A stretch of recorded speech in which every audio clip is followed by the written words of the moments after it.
The wealth of a man is not in his bank account. It is not in the amount of money in his bank account, because that money will actually dry off the account if the man does not have a sustainable income, a sustainable money that keeps on coming in. Akkad has a golden income, a golden stream that always brings in money into the account. That's why he is sustainably wealthy, no matter how he gives liberally. This was the response of Kobe to his friend Bansel when they were discussing about the richest man in Babylon, which was Akkad, where he was actually telling him that, okay, we can actually go and meet Akkad and seek wisdom from him. So they were preparing to go and meet Akkad. That was what happened. So when he gave him this, and Bansi was like, wow, I'm like this because I have not sought for knowledge, I have not sought for information. So Bansel, Kobe, and their friends went to see Akkad, the richest man in Babylon, in his house.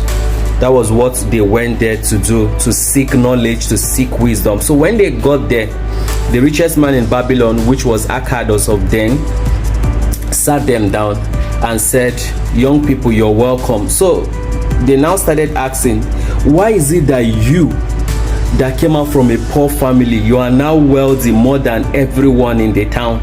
What made you different? Is it that it's the gods that gave you that opportunity, or you stole the money, or you got the money in what way? We want to learn from you. That was what they told Akkad. Akkad kept quiet and was like, okay, I'm going to share a story with you. So now Akkad now said, when I was young, he now started the story. And he said, when I was young, when I was a young man, I looked at all the things that brought happiness and contentment to a man, and I discovered that it's going to take a lot of wealth to accomplish that. I look at the fine sea, I look at the fine lilian, I look at the fine houses, I look at the fine cars, I look at the beautiful things of life, the physical beautiful things of life that I desire. That was what Akkad was telling them. When I was young, that these beautiful things, I knew that it would take money to power them. So at that point, I decided to be wealthy. I decided to sought the knowledge to create wealth. I decided to sought the knowledge to be rich. That was what he told them. Say, at that point, he now asked himself, what am I going to do? So he now said, enough is enough. That I must be rich in this life. I must be successful in this life. And he said the two things that is going to take is time, and is going to take study. That was what he told himself. Time and study. Those were the things that is going to take him, that he is ready to pay that sacrifice. So Akkad was trying to tell them the story of how he started when he was young. So he was a poor guy.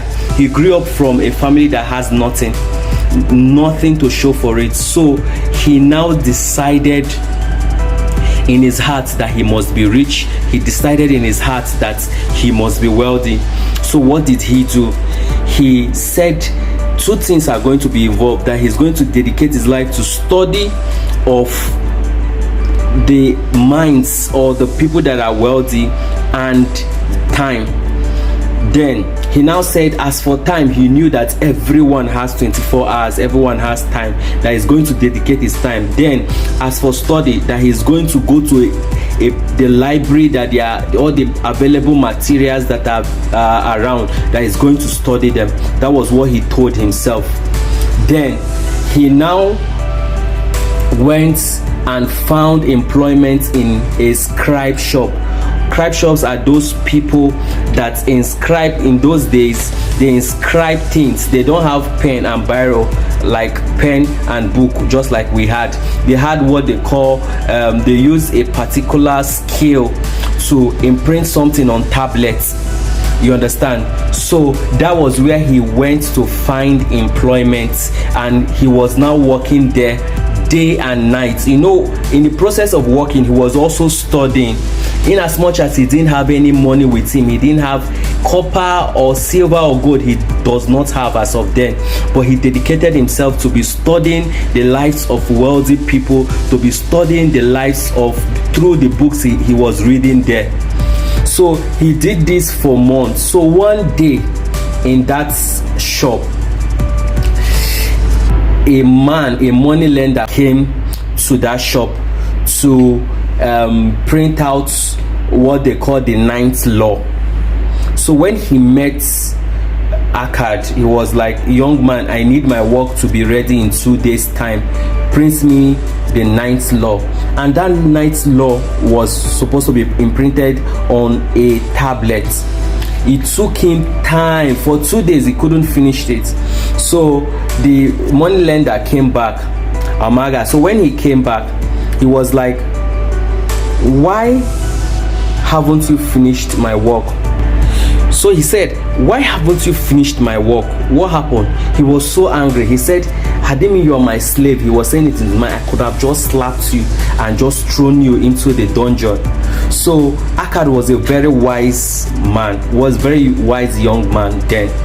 He said, I'm really sorry, but I discovered that you are Gamish, that you are a rich man. I would love to learn what made you to be rich. What made you to be rich? I would love to learn from you. Agamish now smiled. He said, if you can complete this my work I told you to do, if I come the next day, if you're able to finish it, I'm going to teach you what made me to be rich. Agamish was a money lender that was very rich in Babylon as of then. So when Akkad heard this, he spent his whole night inscribing the ninth law. The next day he finished it, and he now came to Agamish now came to the shop to collect his work. He now saw that the guy has finished, Akkad has finished his work. He was very impressed. So Akkad now asked him, you promised me that if I finish this your work, you're going to teach me how to become rich. That was what he told him. He was like, yes, I promise you. So he said the first rule of creating wealth, listen please, he said the first rule of creating wealth is this: a part of all you earn is yours to keep. A part of all you earn is yours to keep. Please write it down. A part of all you earn is yours to keep. If you earn 10 coppers, you are to keep a part of it. You are to keep 1/10 of it. If you earn 10 gold, you are to keep a part of it. You don't use it to buy things in the market. That money is not used to buy things in the market. It's not used to pay your debt. It's not used to pay your house rent. It's not used to pay any of your bills. It is yours to keep. They said it helps to fatten the pocket, so you keep it in a safe place. So that was the rule he told him. So he told him that, see, let me tell you, you are crying that all the money that you are making is not enough. It's because you've been paying other persons before yourself. You get your payment, assuming they pay you 10 coppers. You're going to use the money from that copper and pay your house rent, use it to buy food, use it to buy clothes, use it for transportation, use it for this. Before you know what's happening, all those of your money, you've lost it. He said you are paying all those people, but the last thing you're supposed to do, the first thing, you're supposed to do is to pay yourself first. Remove 1/10 of your money and pay yourself first. That's what I want you to do. So he left Akkad. So Akkad was like, he was so amazed. He was a young guy, so he was so amazed. So he started doing it. When they pay him, he removes 1/10. If they pay him 10 coppers, if they pay you 10,000, you remove 1,000 and keep.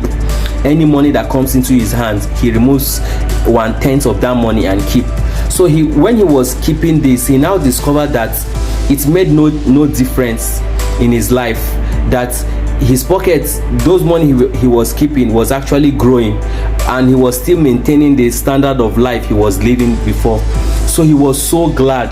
So Agemish, the money lender that gave him that advice, now came in after 2 years and wanted to know the progress. How far, Akkad? What have you been doing? Akkad was very excited. He said, yes, master, I have been saving 1/10 as you told me before, and I was able to save a considerable amount of money, and I was so happy. Guess what I did with my money? He was very excited. He wanted to tell Agemish what he did with the money. He said, I gave Azuma. So he was very excited. He said, I gave Azuma the brick maker. He said he was traveling to Tyre, another country, through the sea, that he's going to buy. I told him to buy me some jewels there, that when he's coming back he will buy the jewels there and I will sell it and make profits. Agemish laughed. He said, no, you failed the number 2 principles I want to teach you now. You've learned that 1/10 of all you earn is yours to keep. So any money that comes in, you are good at that. But you failed a particular law. You've given your money to a wrong person to buy a particular thing. You gave your money to a bricklayer. What does a bricklayer knows about jewels? So you put your money in a wrong place. You ask someone that does not even have any idea concerning what you actually sending that person to do, to buy you something. They are going to cheat him there in the market, and he's going to come back with fake jewels, and you will lose all those of your money you spent 2 years saving. He said, no, if you want to buy jewel, go and meet someone that deals with jewel. If you want to buy a car, go and meet someone that sells a car. Don't go and meet a hair barber to tell you how to buy a car. If you want to cook food, do you go and meet a stylist to teach you how to cook? No, you meet a chef. A chef will teach you how to cook. If you want to do investments, who do you go and meet? Most of us meet the wrong persons. But let me continue with the story. So he taught him that. He said, you've given the wrong person your money. So that was exactly what happened. Azuma went there, they cheat him, and he came back with the wrong thing, and Akkad lost that money he spent 2 years. 2 years he lost that money he spent 2 years trying to make. So he picked up himself again. He said, I've already started doing this, I will do it again. So when Agemish told him that, he left. So after a couple of years again, Agemish, the money lender, came to that shop Akkad was staying. He said, how far have you gone? He said, master, I've saved a lot of money too, and all the things I desire, I've started buying them. I saw a particular house somewhere, I bought it. I saw a particular car I loved, I bought it. I saw a particular food I love, I bought it. The Agemish, this money lender, was like, you've made the third mistake. Every income you make, you're not supposed to start using it to spend. You're supposed to use that money. Let that money work for you. You're not supposed to start paying other persons. That money must multiply. That money you're getting from that business you invested in, from what you did, is multiplying. You don't have to spend it. So go and make it grow.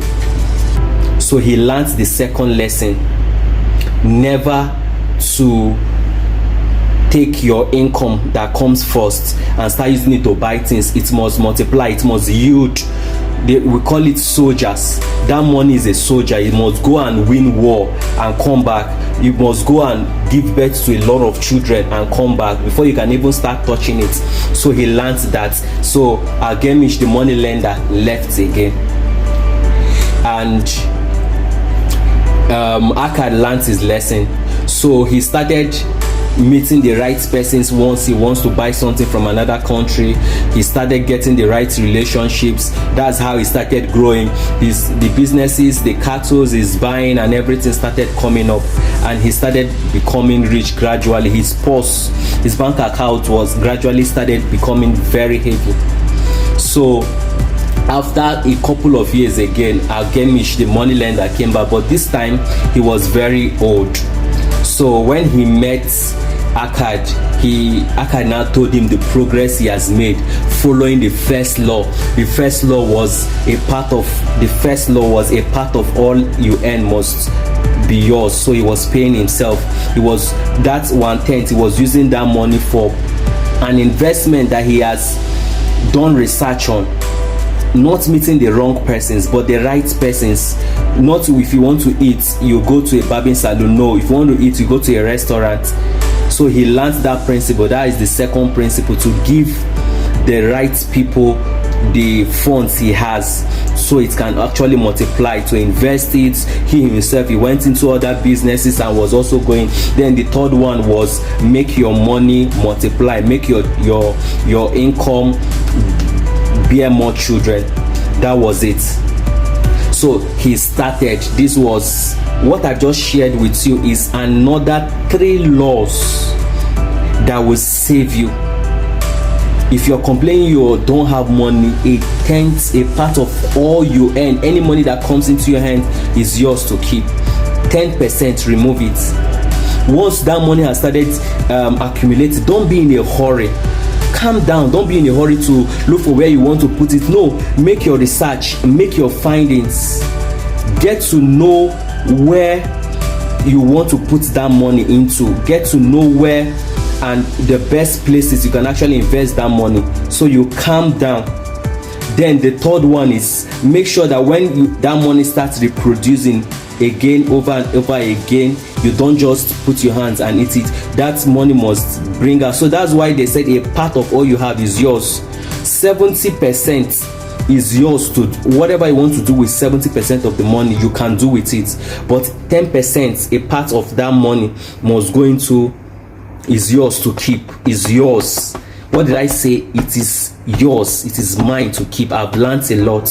So if you've gained value with what I've shared today, I want you to feel free to share it and help other persons to learn these 3 major principles I've shared with you.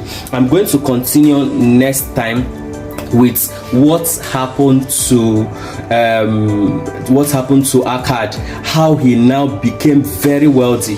Now he was very comfortable. He was no longer poor. He was but how did he become very wealthy? What happened? I'm going to share that story with you in the next episode. Feel free, check out the part 1. This is the part 2.